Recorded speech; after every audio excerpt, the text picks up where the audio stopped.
ధనుస్సు రాశి వారి జ్యోతిష్య బలం భూత భవిష్యత్తు వర్ధమానం ఎలా ఉందో గవ్వల శాస్త్ర ప్రకారం చూద్దామండి. ధనుసు రాశి వారి జాతకంలో 6 గవ్వలు పడ్డాయండి. వారి జాతక బలానికి ధనురాశి వారికి ముందు గురు మహారదర్శ జాతకం వారికి పడ్డది. శుక్ర మహారదర్శ జాతకం. పూర్వాషాఢ నక్షత్రం వారికి కలిసి వచ్చే అవకాశాలు ఉన్నాయి. మూల నక్షత్రం వారికి ఇబ్బందులు వచ్చే అవకాశాలు ఉన్నాయి. ఇంకా రాష్ట్రాధిపతి చూడాలంటే గురుడు, నక్షత్రాధిపతి పూర్వాషాఢానికి మాత్రం శుక్రుడు. ముఖ్యంగా వీరి జాతక బలంలో చూడాలంటే మాత్రం మూల నక్షత్రానికి కేతు మహారదర్శ అధిపతి.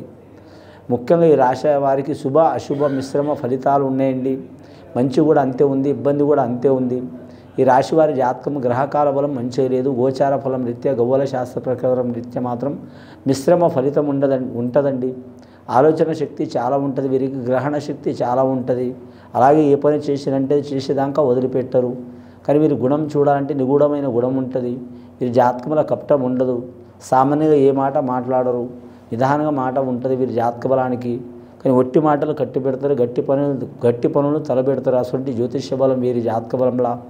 కానీ మాత్రం వీరికి 10 మందికి ఒక మంచి దారి చూపించే యోగం ఉంటుంది, కానీ చెడు దారి చూపించే యోగం అయితే ఉండదు. అయిన వారైనా సరే, కాని వారైనా సరే, ఇంటి వారైనా సరే, బయటి వారైనా సరే నలుగురికి మంచి యోగాలు చూపిస్తారు.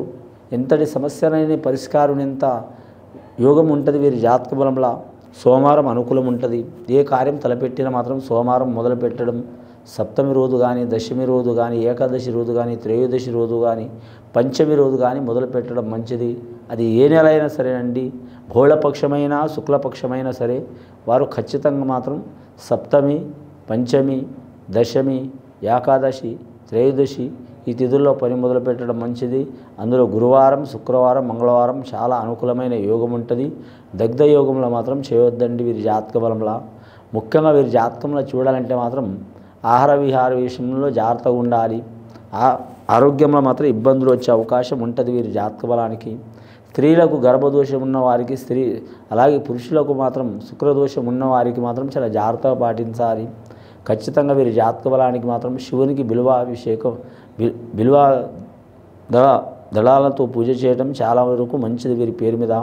అలాగే మాత్రం రుద్రాభిషేకం, పాలాభిషేకం, భస్మాభిషేకం, తేనె అభిషేకం, ఎన్నో రకాలుగా అభిషేకం చేస్తే, నీటి అభిషేకం చేసినా కూడా విశేషమైన యోగం ఉంటుంది.